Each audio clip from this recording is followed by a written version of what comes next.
Hello mga idol, good evening, shout out for today's video nga pala mga idol. Andito tayo kay Diwata mga idol, oh.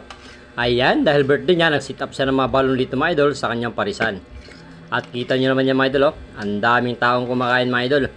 Sa mga oras na to mga idol ay wala si Diwata mga idol, ha. August 31, 2024. Alas 6:50 ng gabi na mga idol, andito mga idol, ha. Yan, kita nyo naman yan. Dami pa rin tao mga idol, no? Dahil si Diwata mga idol wala nga dito, ay nasa Tagaytay, doon siya held ng kanyang birthday mga idol. Di ba? Nag-celebrate. Ayan, no? Video-video muna tayo mga idol bago tayo kumain dyan. Para makita nyo naman muna ang kaganapan dito sa loob ng parisan ni Diwata dito sa Pasay City, Jokno Boulevard Street mga idol. Ayan, no? At itong water jug mga idol, oh. Itong tinatawag niya na D-Water. Ang lalaki ng water jug. Yan, no? Kita nyo ba yan? Oh, dami pa rin tao kumakain. Kaya congratulations sa Diwata and happy birthday. Mabuhay ka hanggat gusto mo, Diwata. At ayan, order na nga ako. At yun ang in-order ko. Paris Overload.